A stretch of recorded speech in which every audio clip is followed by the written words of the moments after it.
A palavra de Deus que foi trazida ao meu coração para trazer ao seu coração está em Isaías 42. Isaías é um texto profético. O que é uma profecia? Uma profecia é uma predição de coisas futuras. Deus fala daquilo que ainda não aconteceu, mas que vai acontecer com certeza. Por que Deus pode falar do que ainda não aconteceu? Porque Deus é onisciente. Na onisciência Ele tem a presciência, Ele conhece o futuro. A nossa noção de tempo, ela está limitada aos nossos sentidos. Nós limitamos presente, passado e futuro àquilo que somos capazes de ver, sentir, perceber. Por exemplo, presente para você é o dia de hoje? Não.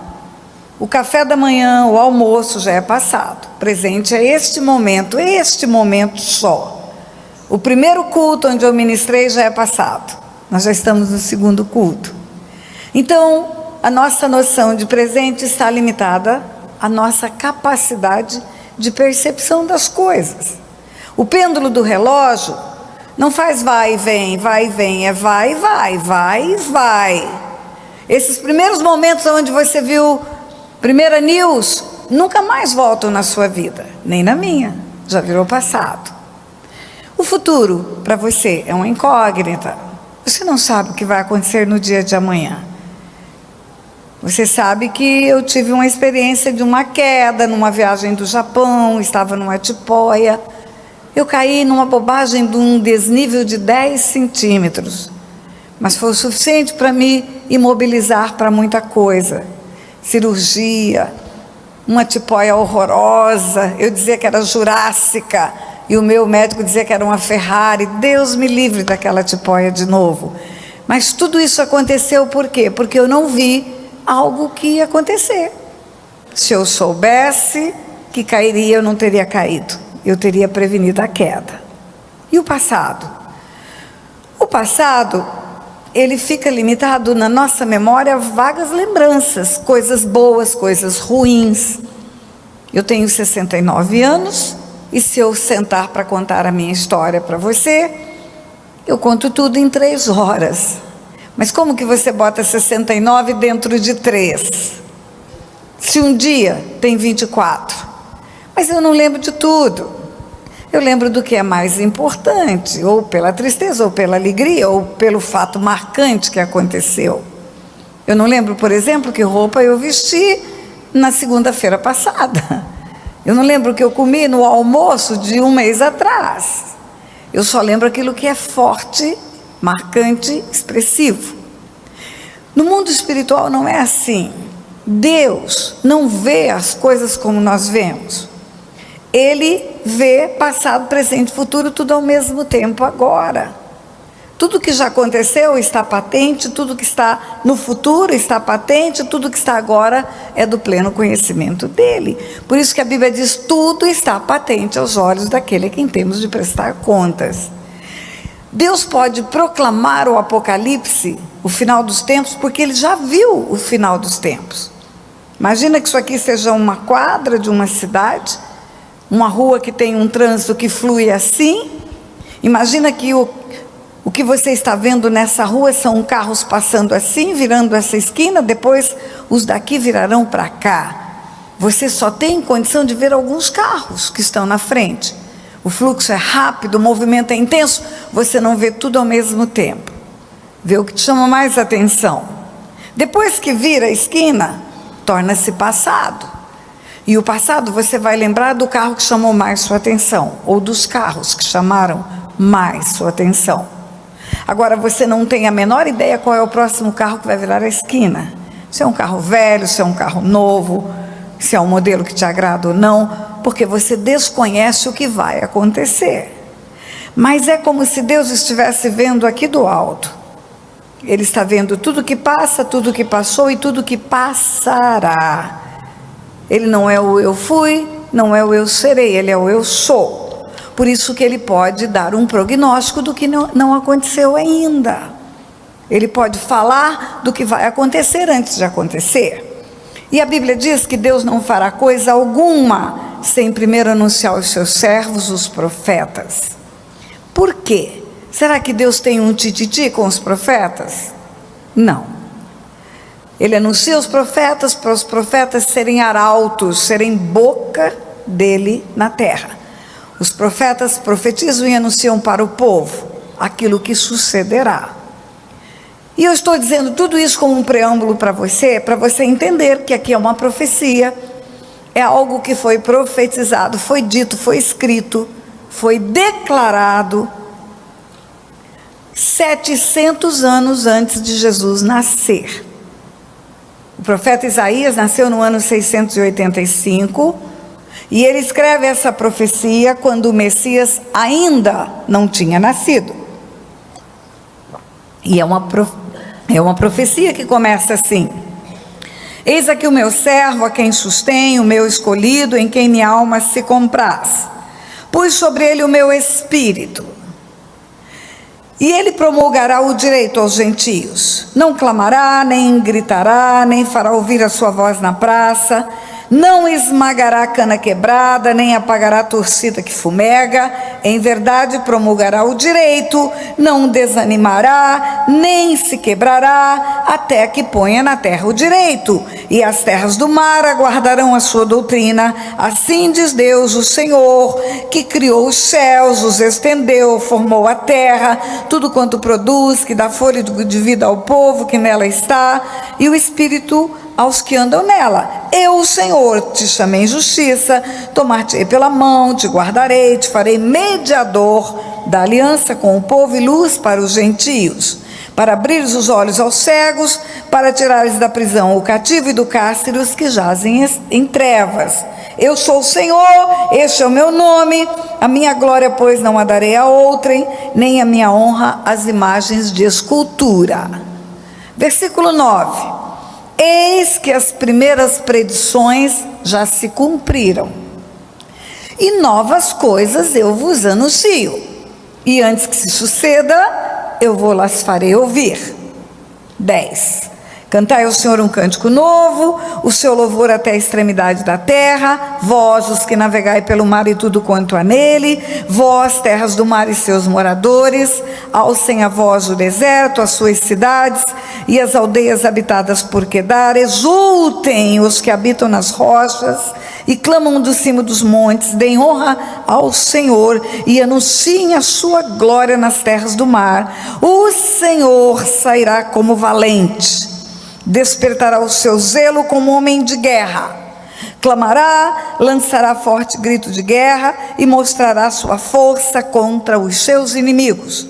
Por muito tempo me calei, estive em silêncio, me contive, mas agora darei gritos como a parturiente, ao mesmo tempo ofegarei, estarei esbaforido. Os montes e outeiros devastarei, toda sua erva seca farei secar, toda sua erva farei secar, tornarei os rios em terra firme e secarei os lagos, guiarei os cegos por um caminho que não conhecem, far-los-ei andar por veredas desconhecidas, tornarei as trevas em luz perante eles e os caminhos escabrosos planos. Estas coisas lhes farei e jamais os desampararei. Tornar-se-ão atrás e confundir-se-ão de vergonha os que confiam em imagens de escultura e as imagens de fundição dizem: vós sois os nossos deuses. Quando você lê essa profecia, é uma predição de coisa futura, está falando de uma pessoa, porque começa dizendo: eis aqui o meu servo. Está falando de uma pessoa, e está falando de uma atitude humilde dessa pessoa no começo. Versículo 2: não clamará, nem gritará, nem fará ouvir a sua voz na praça, não esmagará a cana quebrada, nem apagará a torcida que fumega, não clamará, não gritará, não fará ouvir a sua voz na praça, não... Enfim, está falando de alguém manso e pacífico. Quando você continua a ler, que chega no versículo 13, diz: o Senhor sairá como um valente, despertará o seu zelo como um homem de guerra, clamará, lançará forte grito de guerra e mostrará a sua força contra os seus inimigos. Espera aí, Era alguém que não gritaria, agora é alguém que grita. É alguém que sairia manso e depois ele sai como um valente. Parece que há uma contradição. Parece que está falando de duas pessoas diferentes, mas não está. Isaías, 700 anos antes da vinda de Jesus, fala das duas vindas dele. Isaías não sabia o que estava escrevendo. Isaías tinha uma revelação espiritual de alguma coisa que ele não sabia o que era, porque ele não tinha ainda visto o nascimento de Jesus. Nós hoje podemos falar com tranquilidade a que esse texto se refere, porque nós conhecemos a história, já passou, já veio, já fazem 2000 anos. Não gritará, não apagará o pavio que fumega, virá manso, ele virá manso, como ovelha muda diante dos seus tosqueadores. É o texto que Isaías também escreve. Em Isaías 53, ele nem sabia o que estava escrevendo. O texto que deu origem ao filme Paixão de Cristo, por Mel Gibson, diz assim, versículo 4, por exemplo: certamente ele tomou sobre si as nossas enfermidades, e as nossas dores levou sobre si, e nós o reputávamos por aflito, ferido de Deus e oprimido, mas ele foi transpassado pelas nossas transgressões e moído pelas nossas iniquidades. O castigo que nos traz a paz estava sobre ele, e pelas pisaduras dele fomos sarados. Todos nós andávamos desgarrados como ovelhas, cada um se desviava pelo seu caminho, mas o Senhor fez cair sobre ele a iniquidade de todos. Ele foi oprimido, humilhado, não abriu a boca, e como cordeiro foi levado ao matadouro, e como ovelha muda perante os seus tosqueadores não abriu a boca. Está falando da primeira vinda. Está falando da primeira vinda.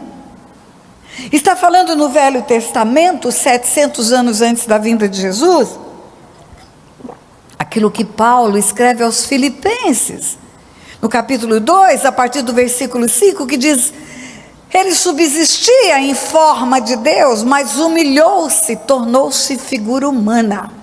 Qual é a forma de Deus? Espírito. Qual é a forma humana? Homem, carne, osso. E como homem foi servo, uma noite inteira em pé, sofrendo abuso dos religiosos da época, chegou a apanhar no rosto de um dos serviçais de Caifás. Quando amanheceu o dia, aí sim, pela lei, ele podia ser levado à fortaleza de Antônia. Quando amanheceu o dia, ele foi levado diante de Pilatos. E quando chegam diante de Pilatos, sabe o que Pilatos fala? Olha, me parece que esse assunto é de vocês, diz respeito às leis de vocês, é religião. Você sabe o que responde aqueles que o levam? Eles dizem: na nossa lei não há permissão para matar. Sabe como é o nome disso em direito? Pré-julgamento. Nós trouxemos aqui para o senhor matar, nós não queremos que ele seja julgado. Pilatos ainda diz assim: mas me parece inocente. Mesmo assim, manda dar 40 chibatadas. Me parece inocente, mas vamos dar uma marca nele. Tem um momento em que ele vai diante de Pilatos, e Pilatos o inquire, faz perguntas, e ele fica quieto, e Pilatos diz: não me respondes? Não sabes que eu tenho autoridade para te crucificar ou para libertar? Meu Deus, quem estava ali diante de Pilatos? O Deus Todo-Poderoso, o Filho de Deus, aquele que se fizesse assim, poderia derrubar o governo romano e o império romano e o universo todo num sopro. Mas sabe o que Jesus responde para Pilatos? Ele diz para Pilatos: nenhuma autoridade terias sobre mim se do céu não te fora dado. Eu estou aqui cumprindo o que meu pai mandou fazer. Em outras palavras, eu vim para morrer na cruz, eu vim para pagar a conta do pecador, eu vim para ser moído pelas transgressões dos transgressores. Quando a Bíblia fala que ele riscou o escrito da dívida que era contra nós, Fica meio confuso, como é que esse negócio de riscar o escrito da dívida? Imagina, você deve para um banco 2 milhões de reais, não tem um tostão para pagar. Aí aparece um benfeitor lá no banco, chama o gerente e fala, eu quero pagar a conta da Tânia. Faz o cheque, entrega para o gerente, está aqui, pode riscar a dívida da Tânia. O gerente manda me chamar, porque o contrato faz lei entre as partes, eu e o banco, um terceiro não pode se meter. Por que não pode? Porque pode ser alguém que tem interesse em me ter nas mãos, me ter como refém. Com o banco eu negocio prazo, eu negocio taxas, mas com o meu algoz eu posso não negociar nada. Então o banco não pode liquidar com o dinheiro de terceiros sem a minha anuência, sem a minha concordância. E aí o gerente do banco manda me chamar. Tânia, passou aqui um benfeitor, deixou um cheque para pagar sua conta, você aceita? Aceita a anuência? Você concorda? Algumas pessoas escutam a gente falar, Jesus pagou a sua conta na cruz, você aceita? Elas dizem, vou pensar. Eu vou pensar. Ele veio para pagar a nossa conta. Ele veio para morrer no nosso lugar. Ele veio porque nós somos pecadores e destituídos fomos da glória de Deus. Ele veio para fazer a ponte de volta para o Pai.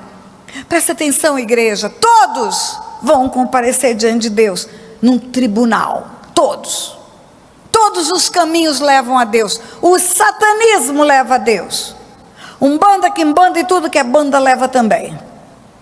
Agora, levam para um tribunal, onde tem um justo juiz, o Filho é o advogado, o Espírito Santo é a fiel testemunha, e tem uma promotoria do inferno que é o acusador.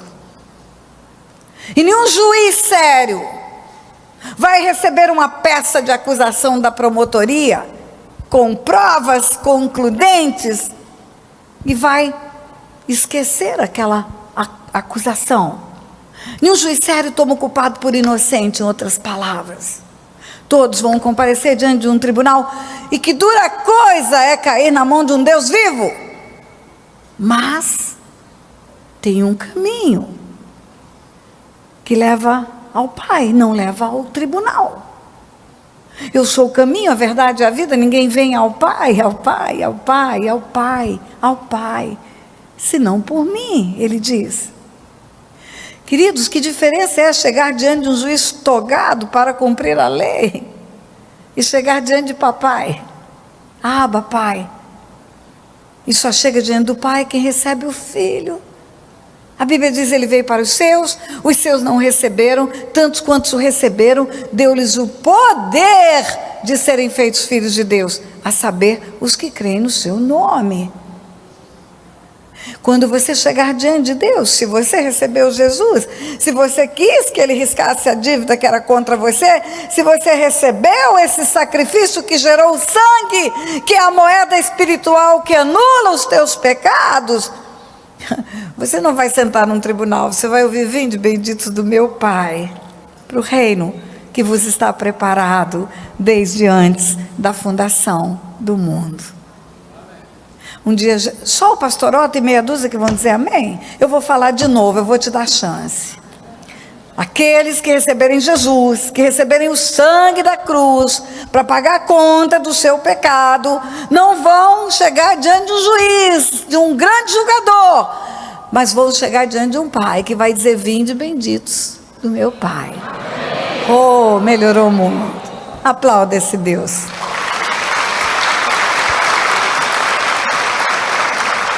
Um dia Jesus falou para os seus discípulos, ó pequenino rebanho, a vosso Pai se agradou vos dar o reino. O reino é nosso, queridos, quando você recebe Jesus, quando você entrega a sua vida, quando você se torna filho de Deus. Você tem um reino, você é rei e sacerdote de um reino. A Bíblia diz, digno é o Cordeiro de abrir o livro, tirar o selo, porque foi morto e com o seu sangue comprou povos de todas as raças, tribos e nações, comprou povos de todas as raças, tribos e nações, e comprou o povo de João Pessoa, e os constituiu reis e sacerdotes. e reinarão sobre a terra. O reino é nosso, igreja. Nós somos filhos. Agora custou alto preço. É de graça para nós, mas custou alto preço. Custou a separação do filho e do pai. Por que você acha que ele não queria ir para a cruz? Por que você acha que ele diz: Pai, se possível passa de mim esse cálice? Porque ele sabia que o salário do pecado é a morte, e que a morte é a separação do Pai, e ele sabia que quando eu e você lançássemos sobre ele os nossos pecados, o Pai não chegaria perto dele. Por isso o grito dele na cruz é: Deus meu, por que me desamparaste? Essa é a primeira parte. Ele foi moído pelas nossas transgressões. O castigo que nos traz a paz estava sobre ele. Pelas pisaduras dele fomos sarados. Ele foi como ovelha muda diante dos seus tosqueadores. Não gritará, não apagará o pavio que fumega. Ele vai receber tudo que ele precisa receber, para poder dizer: está consumado. Para poder dizer: está consumado.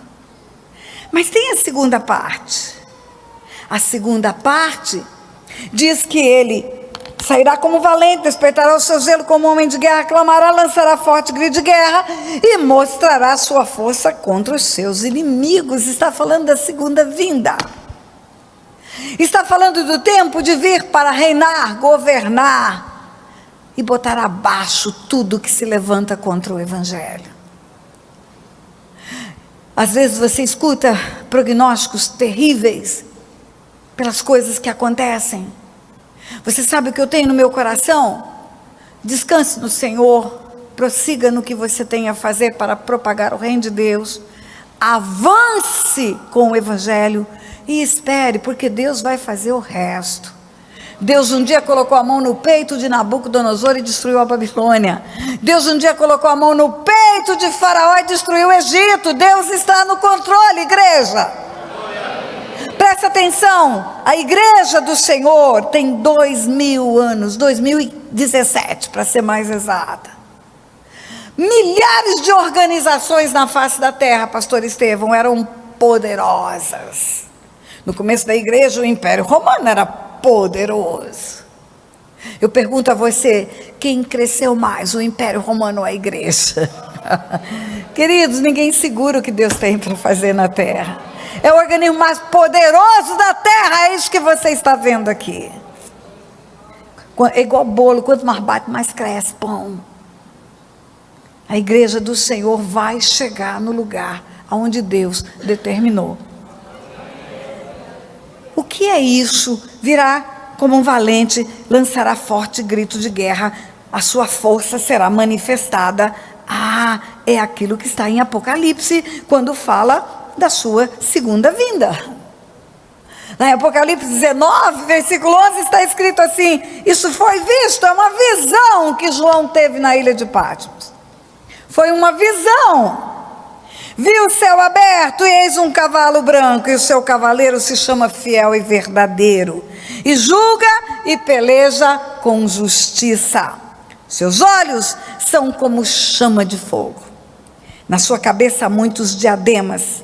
Tem um nome escrito que ninguém conhece senão ele mesmo. Está vestido com um manto tinto de sangue, e o seu nome se chama Verbo de Deus. E seguiu no exércitos que há no céu, montando cavalos brancos, com vestiduras de linhos finíssimos, branco e puro, e sai da sua boca uma espada afiada, para com ela ferir as nações, e ele mesmo as regerá com cetro de ferro, pessoalmente, pois pisa o lagar do vinho do furor da ira de Deus. Deixa eu te dizer uma coisa. Às vezes nós ficamos na nossa memória com a figura da primeira vinda, com a figura dele manso, humilde, pacificador. Agora esta parte já aconteceu. Ele subiu aos céus e vai voltar. Os anjos disseram: varões galileus, Do jeito que vocês estão vendo ele subir, ele voltará. Na hora que ele foi assunto ao céu. Presta atenção.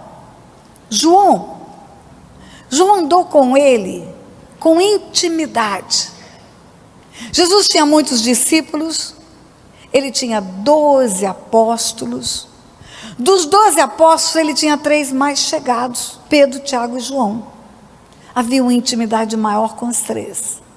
Dos 3, ele tinha mais intimidade com João. João era o best friend, o amigo do peito dele. João encostava a cabeça no peito dele. João zelava do ministério dele. João tomava a defesa de Jesus.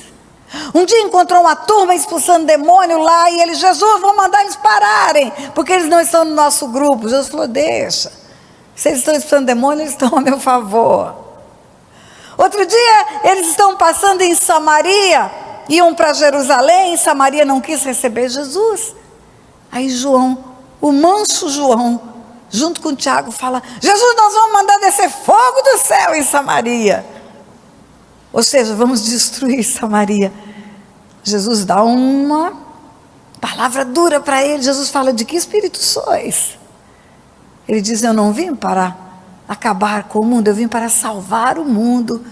João era amigo íntimo, João era defensor do ministério, João andava com Jesus de aldeia em aldeia, de cidade em cidade. Você me viu 2 dias num seminário de libertação, está me vendo hoje em 2 cultos. Eu já estive aqui 2 vezes.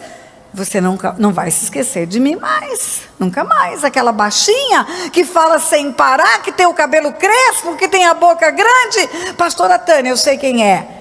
Você nunca mais vai se esquecer de mim. Mas sabe o que aconteceu com João?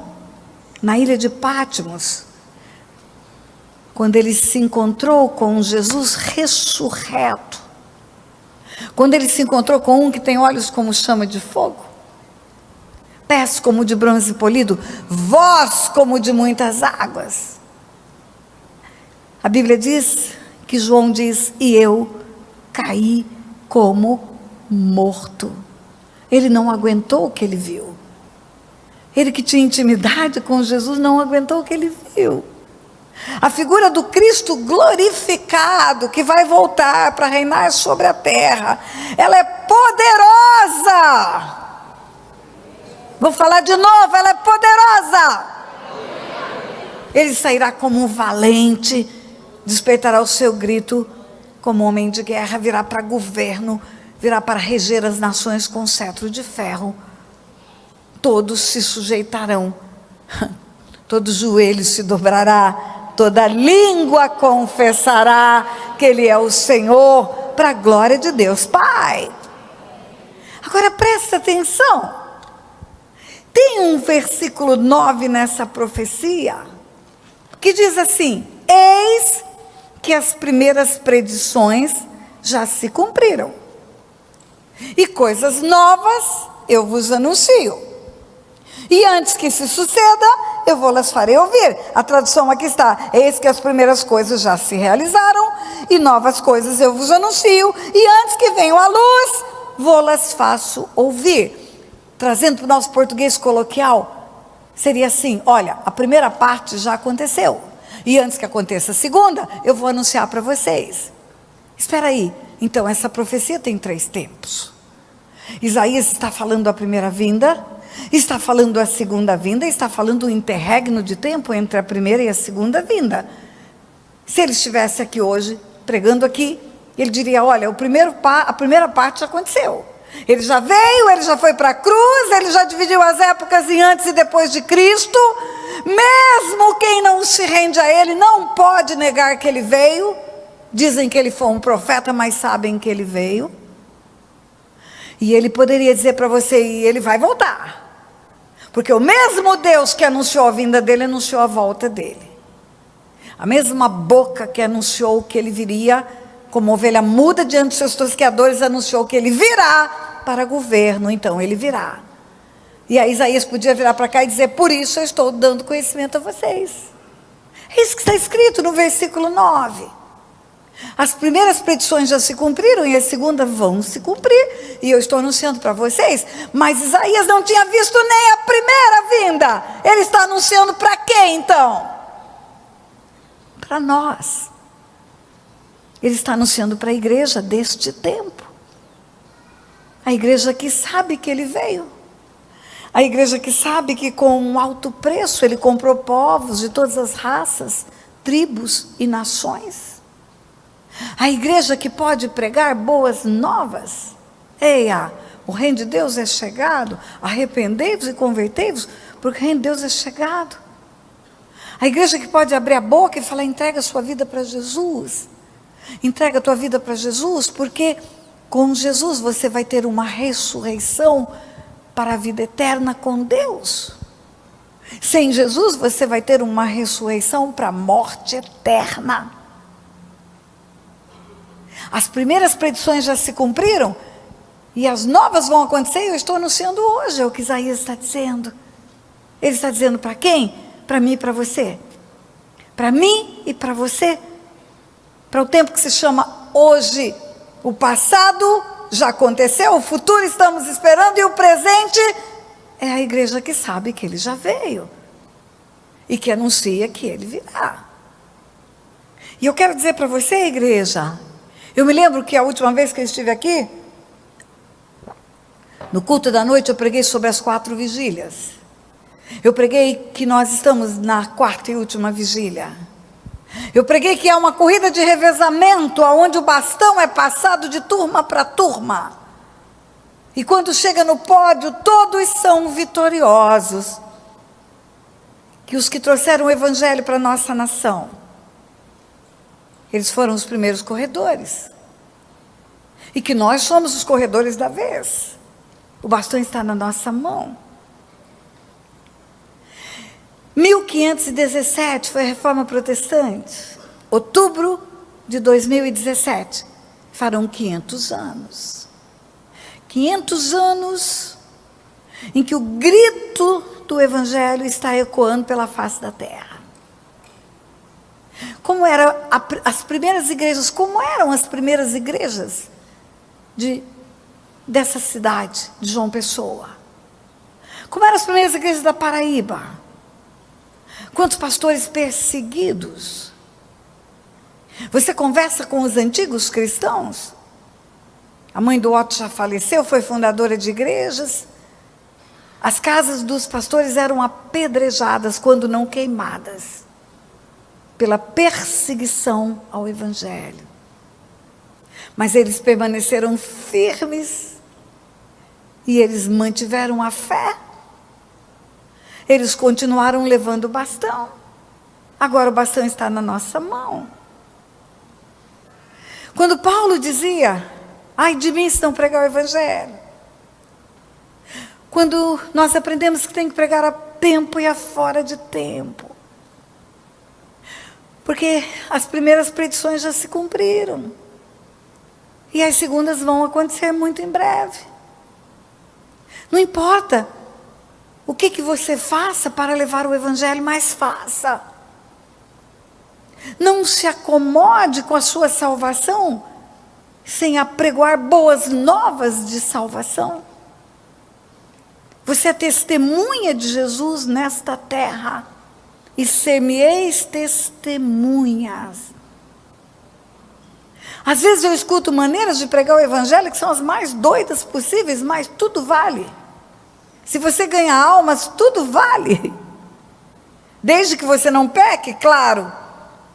Eu escutei a seguinte história. Uma esposa de um pastor, eles tinham 2 filhos, um rapaz e uma moça. O papai, a mamãe e a moça, todo mundo na igreja firme com Jesus. Papai, mamãe e a moça, juntos, servindo, pregando, ganhando almas, trabalhando, vivendo uma vida com Deus. E o filho não. O filho no mundo, fazendo tudo que a Bíblia diz para não fazer, vivendo uma vida de pecado, gastando a sua juventude, pensando que vai se dar bem. Queridos, é uma ilusão tão grande o gosto bom do pecado. O pecado é bom sim, queridos, é saboroso, porque Satanás não é idiota. Sabe como é o pecado? Eu vou te contar. Você já viveu um tempo em que tinha que comprar o peru na chácara para fazer para o Natal? Não achava ele congelado no supermercado. Aí você trazia o peru da chácara, vai buscar ele num saco de estopa, bota no quintal, o bichinho vem assustado, apavorado, mas você bota ele num cercadinho bom. E aí ele começa a descontrair. Uma semana ele já não está mais assustado. No final de 2 semanas, você vai lá e joga aguinha, um jato d'água para refrescar, porque está calor, você comprou ele em setembro, outubro, está muito quente já. Novembro, quando você chega com o milho ou com o pãozinho molhado para ele corre ao teu encontro. Começo de dezembro, ele já faz glu-glu quando te vê. Amigo íntimo. No dia 23 de dezembro ou 24, você vem com um facão desse tamanho, você cevou ele para a morte. Você cevou ele com coisas boas, alimentou ele bem, deu lugar de sossego para ele, para matar ele. O pecado é assim. Parece bom, mas o final é angústia, é sofrimento. E a mamãe, o papai e a filha estão na igreja e o menino está fora. Prega, convida, insiste, chora, jejua. Nós não podemos nos converter e converter os nossos filhos pela nossa decisão, é pessoal. É decisão. O pecado jaz à porta, a ti te cumpre dominá-lo. É uma lei de responsabilidade pessoal. A alma que pecar, essa morrerá. Não fosse assim, todo mundo seria salvo, porque todo pai, toda mãe quer a salvação do seu filho. E aí essa mãe resolveu fazer uma estratégia. Domingo ela chega do culto com o marido, o filho não está, como de praxe, está na balada, chega a alta hora da madrugada, e a mamãe ficou esperando na sala. Pegou todas as malas, pastor, que tinha na casa, todas, e trouxe para a sala. Quando o menino chega a alta hora, encontra a mãe sentada no sofá e aquele monte de mala na sala. Ué, mãe, você vai viajar? Para onde você vai? Ela falou, não, meu filho, não vou. Meu pai vai? Não, não vamos viajar. E o que a senhora está fazendo na sala com esse monte de mala? Eu estava esperando você chegar para dizer algo para você. Eu quero que você arrume tudo que é seu dentro dessas malas, tudo. Eu trouxe todas as malas da casa, pode levar. Porque amanhã cedo, quando eu largar você na escola, eu quero que você fique com tudo que é seu e não volte mais para casa. Que isso, mãe? Que isso? Você está me expulsando de casa, mãe? Não, não estou te expulsando de casa. Se fosse expulsão, eu botava tudo seu e jogava as malas na rua, não é isso. Mas mãe, eu não estou entendendo. Eu estou dizendo que você vai embora. Não tem mais como você ficar. Mãe, só porque eu não quero Jesus? Você e meu pai nunca foram radical desse jeito? Que radicalismo é esse? Você está me maltratando? Jesus não ensina a maltratar ninguém? A mãe disse, não, meu filho, você não está entendendo. Você sabe o que acontece? Jesus vai voltar. Do jeito que ele subiu, ele vai voltar, ele vai descer. Do jeito que ele foi assunto aos céus, ele vai retornar. E quando ele retornar, ele vai buscar, vai levar a sua igreja. E aí sabe o que vai acontecer, meu filho? Eu, o seu pai e a sua irmã, vamos embora. E você que não toma a decisão por Jesus, vai ficar sozinho. Agora sabe o que vai acontecer? Além da mamãe, do papai e da maninha irem, toda a igreja na face da terra vai também. O Espírito Santo vai também. Quem vai ficar no governo do mundo é o diabo. E nós dois, eu e seu pai, sabemos muito bem que o diabo mata, rouba e destrói. E a vida das pessoas vai ser infernizada. Então, meu filho, para que você não tenha abruptamente que se acostumar a viver sozinho, num mundo sem Deus, num mundo sem pessoas que têm o coração nas mãos de Deus, e sofra mais ainda. Nós queremos que você aprenda a viver sozinho desde agora. Você vai se acostumar a viver só, porque você vai ficar só.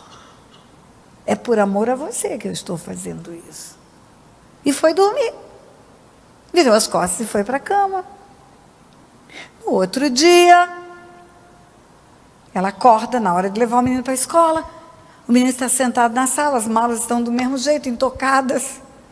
Ele fala: mãe, eu pensei muito bem no que você falou, e eu quero entregar minha vida para Jesus. Eu não quero relutar mais. E eu tenho usado esse argumento. Chega numa casa, todo mundo está convertido, menos o pai. Aí eu sento para ele e falo: você gosta do seu filho? Gosto. Da sua esposa? Gosto. Gosta da sua menina? Gosto. Pois você vai ficar sem eles. Eles todos vão subir. E você vai ficar só, em companhia do inferno. Queridos, não importa o que você faça ou fale. Importa que você mostre para as pessoas que Jesus está às portas, vai voltar e vai buscar aqueles que voluntariamente se entregaram para Ele. Meu amigo, hoje tu tens a escolha, vida ou morte, qual vais aceitar. Amanhã pode ser muito tarde. Hoje Cristo te quer libertar. Olha, é tudo de lindo. Nós temos movimentos, ministérios, ensinos, cursos. É tudo de lindo isso, porque a igreja é aperfeiçoada pela palavra. Mas sabe qual é a razão de ser da igreja? Pregar o evangelho. Você sabe quem que o Pai ama? O mundo. Você sabe como crerão? Se você pregar. Se nós abrirmos a boca. Nós temos um espaço aqui que já é pequeno. O pastor acabou de contar que chegou de um outro lugar que falta cadeira já. Pois eu te desafio a ganhar cada um 2 almas para isso ficar bem pequeno. Para ser um incômodo esse negócio, esse monte de gente. Não ter lugar para sentar. Porque Jesus está voltando. Porque Ele está às portas. Ele está às portas, igreja. O nosso papel como igreja é anunciar as boas novas de salvação. Ide por todo mundo, pregar o evangelho a toda criatura. A toda. Sabe o que é toda? É o cara do crack. É a prostituta. Tem uma rua de prostitutas ali. Está cheio de gente que está morrendo no seu pecado e que precisa de salvação. E nós, como igreja do Senhor, escutamos de Isaías dizer: eis que as primeiras coisas já se cumpriram. Coisas novas vão acontecer, e agora eu estou contando para vocês. E nós ficamos sabendo para guardar as 7 chaves? Ou ficamos sabendo para propagar, e anunciar, e anunciar. Eia, arrependei-vos, porque o reino de Deus é chegado. É assim que o evangelho começou. João Batista: arrependei-vos e convertei-vos, para serem cancelados os vossos pecados. Pedro: é assim que o evangelho começou. Às vezes temos facilidade para convidar para vir para um evento. Temos facilidade para dizer: vamos, vai ter alguma coisa legal lá. Mas temos dificuldade em falar: olha, arrependa-te, o reino de Deus é chegado. Você precisa se converter. Entregar a sua vida para Jesus hoje, porque amanhã pode ser muito tarde. Eu vou terminar. Diga glória a Deus, porque você deve estar cansado de mim. Pode falar a noite toda: minha irmã, você não sabe o que você está fazendo. Eu vou terminar, mas não sem antes fazer uma santa convocação.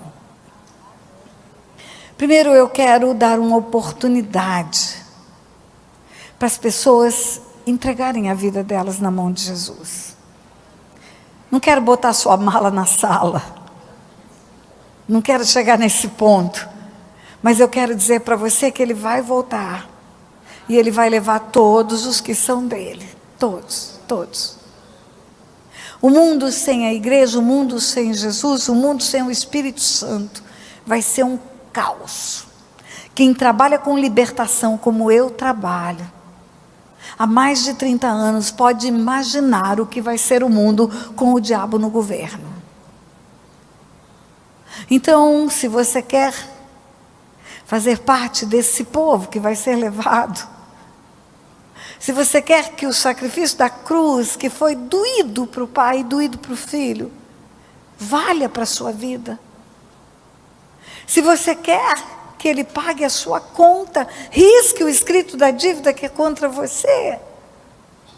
Levante sua mão onde você estiver. Glória a Deus, glória a Deus, glória a Deus. Glória a Deus. Vem cá, minha querida, preciso vir aqui. Vem cá, vem cá, vem cá, vem cá. Pastora, recebe ela aqui, pastora. Vem cá com um abraço, gruda nela aqui com um abraço, pastora. Você, estou lhe chamando de pastora. Não precisa de título não, precisa de amor. Isso. Tem mais alguém? Tem mais alguém que quer entregar a sua vida nas mãos de Jesus? Tem alguém que quer reconciliar com a igreja? Alguém que está fora? Alguém que está longe da casa do Pai, quer voltar para a casa do Pai? Glória a Deus, vem cá, querida, vem cá, vem cá, vem cá, vem cá, glória a Deus, glória a Deus. Tem mais uma moça vindo aqui, quem vai receber essa moça? Quem vai? Cadê outra pastora? Gruda ela, duas grudando ela aqui. Isso, irmãs, recebam. Tem mais alguém? Tem mais alguém? Olha, não tenha vergonha. A maior dádiva que você tem na vida é ter sido motivo do amor de Deus para a morte de Jesus na cruz. Glória a Deus, está vindo mais uma pessoa. Glória a Deus. Glória a Deus. Glória a Deus. Tem mais alguém? Vamos lá, não fica preso no banco não. Não fica preso no banco não. O reino de Deus é chegado, arrependei-vos, porque o reino de Deus é chegado, arrependei-vos, porque o reino de Deus é chegado. Vem, vem, a Bíblia fala, vem, o Senhor fala, vem. Olha o que está escrito, Ele fala em Isaías 55, olha que coisa linda que está escrito aqui. Ele está falando com você, Ele está dizendo assim: buscai o Senhor enquanto se pode achar. Invocai-o enquanto está perto. Invocai-o enquanto está perto, enquanto se pode achar, enquanto ainda é possível você ser recebido no corpo de Cristo. Levante seu lugar, não demore para nós orarmos, porque ainda tem muitas coisas para fazer aqui hoje. Fala comigo, você que veio aqui à frente. Fala comigo assim: meu Deus e meu Pai. Fala, meu Deus e meu Pai. Igreja, vamos falar junto com eles. Diga: Senhor, meu Deus e meu Pai, eu recebo o teu amor, recebo o sacrifício da cruz. Glória a Deus, está vindo mais alguém. Nós vamos recomeçar. Está vindo mais alguém. Tem mais alguém? Venha. Glória a Deus.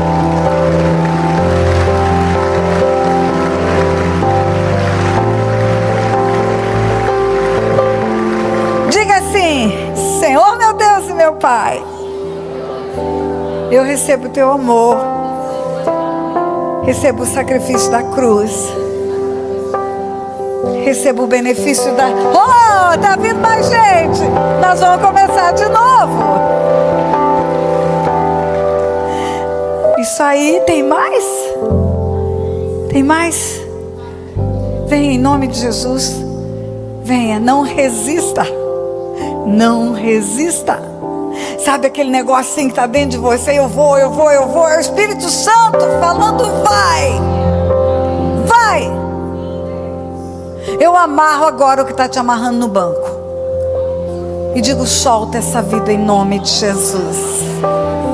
Solta essa vida em nome de Jesus. Vem, levante o seu lugar e vem. Vem que nós precisamos orar. Vem em nome de Jesus, não resista. Vamos de novo. Senhor, meu Deus e meu Pai, Eu recebo o teu amor manifesto na cruz do Calvário, quando entregou o teu filho Jesus para morrer no meu lugar. Eu recebo o sacrifício. Eu concordo com a remissão dos meus pecados. Entrego a minha vida em tuas mãos, declarando Jesus meu único Senhor e Salvador, em nome de Jesus. Amém? Amém. Espera aí.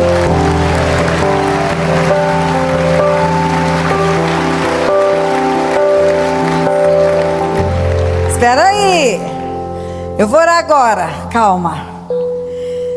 Pai, a tua palavra diz que a tua igreja tem autoridade para ligar na terra e ligar no céu. Também tem autoridade para desligar na terra e desligar no céu.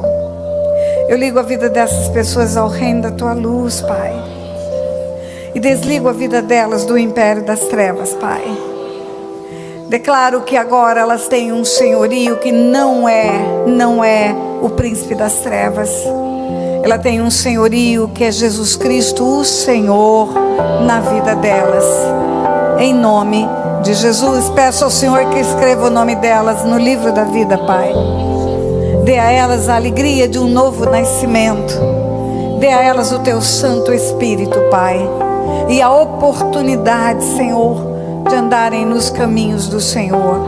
Em nome de Jesus. Amém? Amém e amém. Agora sim, aplauda de novo e você pode voltar para o seu lugar.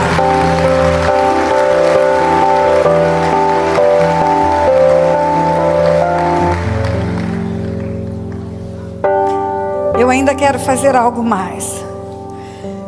Eu falei que quando ele veio como ovelha muda diante dos seus tosqueadores, que é o texto de Isaías 53, está escrito: ele tomou sobre si as nossas enfermidades e as nossas dores, levou sobre si. Foi transpassado pelas nossas transgressões, moído pelas nossas iniquidades. E o castigo que nos traz a paz estava sobre ele, pelas suas pisaduras fomos sarados. Na cruz do Calvário, a libertação, nós fizemos isso neste final de semana. Na cruz do Calvário há a provisão de libertação, e nós buscamos essa cruz para a libertação. Na cruz do Calvário há a provisão para a salvação, buscamos aqui agora. Mas na cruz do Calvário também há provisão para a cura de enfermidades. E eu quero orar pelos enfermos. Fique em pé onde você está. Fique em pé onde você está. Nessa cruz também há cura de enfermidades. Nessa cruz também há cura de doenças. E nós cremos na eficácia dessa cruz. Por isso nós vamos à cruz agora pedindo ao Senhor cura. Pai, a tua palavra diz que na cruz do Calvário o teu filho levou as nossas doenças, que além de perdoar os nossos pecados, ele curou as nossas enfermidades. A tua palavra diz que pelas pisaduras dele nós fomos sarados, Pai. Nós cremos na tua palavra, cremos na cruz, cremos na eficácia da cruz. E cremos também, Pai, que poderíamos orar para que fôssemos sarados. E nós fazemos isso aqui, Pai. Em nome de Jesus, visita o teu povo nesta noite, Pai, com uma unção de cura das enfermidades, Pai. Toca nos corpos que aqui estão, Pai, nas vértebras, nos ossos, nos ligamentos, nas vísceras. Pai, o Senhor os formou, o Senhor os fez, o Senhor pode alinhar o corpo deles com o teu projeto original e trazer, Senhor, a cura das enfermidades. É o que nós te pedimos, em nome de Jesus. Amém, amém e amém. Aplauda o Senhor.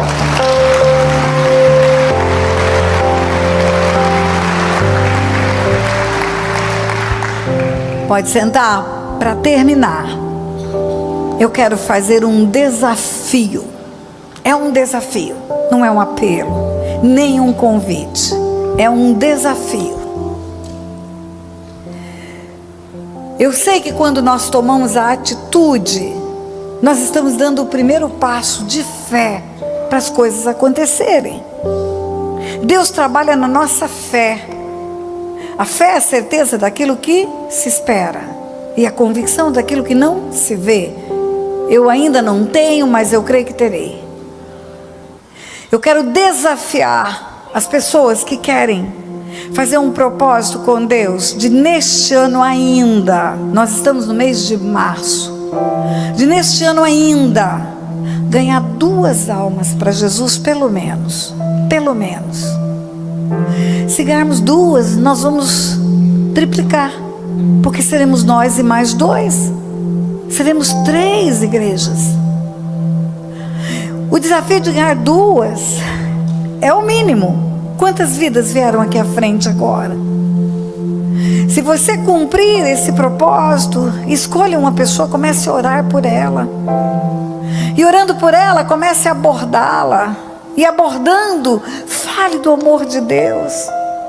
Manifeste em você um testemunho vivo de que vale a pena ter Jesus na vida. Eu tenho certeza que você vai conseguir. Agora você precisa dizer eu quero, porque é quando você toma a decisão que vem sobre você a unção de amor, intrepidez e coragem. Quantos querem esse desafio? Fica em pé, fica em pé. Ok. Mínimo 2. O céu é o limite. Pai, eis aqui os teus filhos. Eles aceitam o desafio, Pai.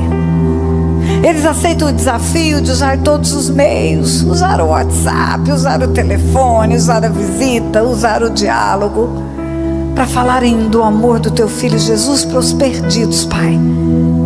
E o que eu quero pedir ao Senhor é que os batize nesta noite com um batismo de amor, Pai, de amor pelas almas perdidas.